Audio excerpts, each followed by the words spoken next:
समाज विविध प्रवृत्तियों और चरित्रों का एक सुंदर ताना बाना है, जिसमें स्त्री और पुरुष दोनों ही अपने अपने स्वरूपों और कर्मों के माध्यम से समाज को गति प्रदान करते हैं। जब हम समाज में स्त्रियों और पुरुषों के विभिन्न प्रकारों का अध्ययन करते हैं, तो साधक के जीवन में इस विषय की उपयोगिता अत्यंत गहरी हो जाती है, क्योंकि इससे हमें मानवीय व्यवहार को समझने और जीवन में सही मार्ग चुनने की तीव्र जिज्ञासा और दृष्टि प्राप्त होती है। इन सभी प्रवृत्तियों को समझने की प्रक्रिया यह है कि साधक प्रत्येक चरित्र के गुणों और अवगुणों का तटस्थ होकर निरीक्षण करे। जीवन में आगे बढ़ने का अर्थ यही है कि हम प्रत्येक स्वरूप की अच्छाइयों को ग्रहण करें और उनकी कमियों से सीख लें। अहंकार और पुरुषार्थ प्रयास के बीच का अंतर भी यही स्पष्ट होता है। सच्चा पुरुषार्थ वह प्रक्रिया है जहां व्यक्ति किसी भी वांछित परिणाम को प्राप्त करने के लिए कदम दर कदम पूरी ईमानदारी से कार्य पूरा करता है। इसके विपरीत जब कोई चरित्र छल, कपट, धोखे और लालच के बल पर बिना सही प्रक्रिया पूरी किए परिणाम पाना चाहता है, तो वो पतन का कारण बनता है। समाज में संतुलन तभी बना रह सकता है जब प्रत्येक व्यक्ति अपने स्वभाव को पहचानकर उत्तरदायित्वों का निर्वाह करे। स्त्रियों के विभिन्न प्रकार और उनका सामाजिक प्रभाव। स्वतंत्र रहने वाली स्त्री यह वो स्वरूप है जो अपने विचारों, निर्णयों और जीवन शैली में पूरी तरह से स्वावलंबी होती है। ज्ञान और आत्मनिर्भरता ही इसकी पहचान होती है। लाभ, ऐसी स्त्रियां समाज में रूढ़िवादिता को तोड़ती हैं और नई पीढ़ी के लिए प्रेरणा बनती हैं। वे आर्थिक और बौद्धिक रूप से समाज को समृद्ध करती हैं। हानि, यदि इस स्वतंत्रता में केवल अहम का भाव आ जाए और वो सामाजिक संतुलन की उपेक्षा करने लगे, तो पारिवारिक ताने बाने में बिखराव की स्थिति उत्पन्न हो सकती है। लोगों का मनोरंजन करने वाली स्त्री कला, संगीत, नृत्य और अभिनय के माध्यम से समाज को आनंदित करने वाली स्त्रियां इस श्रेणी में आती हैं। वे समाज की सांस्कृतिक धरोहर को जीवित रखती हैं। लाभ, ये समाज के मानसिक तनाव को कम करती हैं और कला व संस्कृति को नई ऊंचाइयों पर ले जाती हैं।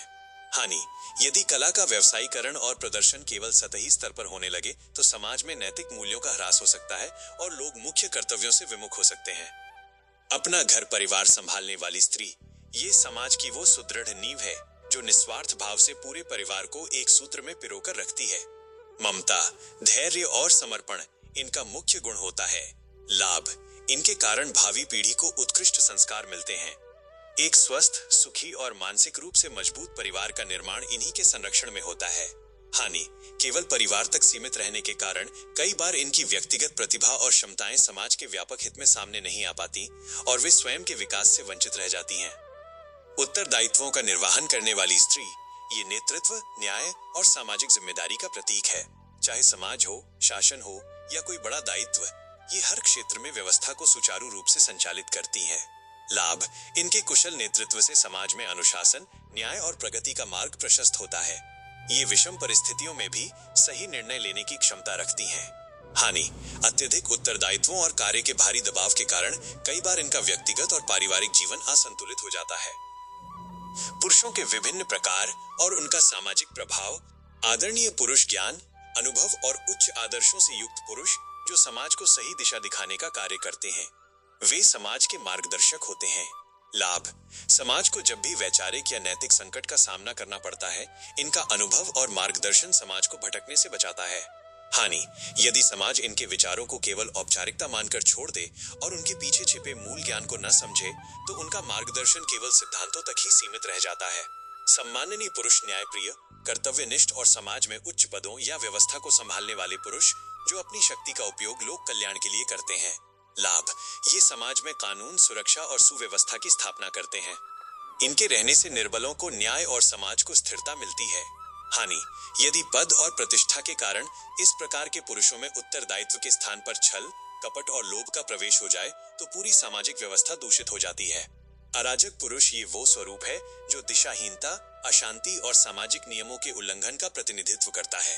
मानसिक भ्रम और कुंठा इनका मुख्य लक्षण है। लाभ, प्रत्यक्ष रूप से इनका कोई लाभ नहीं होता, परंतु इनका नकारात्मक आचरण समाज को ये सीखने के लिए विवश करता है कि जीवन में किस मार्ग पर नहीं चलना चाहिए। हानि, ये समाज में भय, असुरक्षा और विनाश का वातावरण पैदा करते हैं। इनके कारण युवाओं का मार्ग भटकता है और सामाजिक शांति भंग होती है।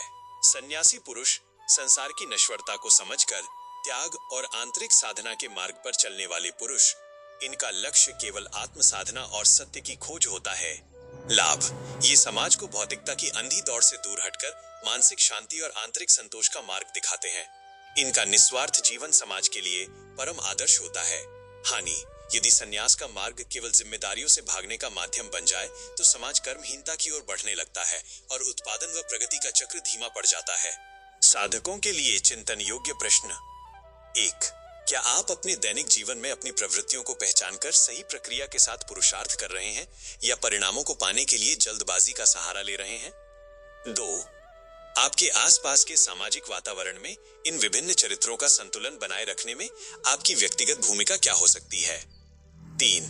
किसी भी स्वरूप के अवगुणों जैसे स्वतंत्रता में, अहंकार या संन्यास में कर्महीनता से बचते हुए आप अपने भीतर के उत्तरदायित्व को कैसे जागृत कर सकते हैं? सभी साधकों की आंतरिक चेतना जागृत हो और वे सत्य के मार्ग पर निरंतर अग्रसर रहें, इसी मंगल कामना के साथ लेख को विराम देते हैं।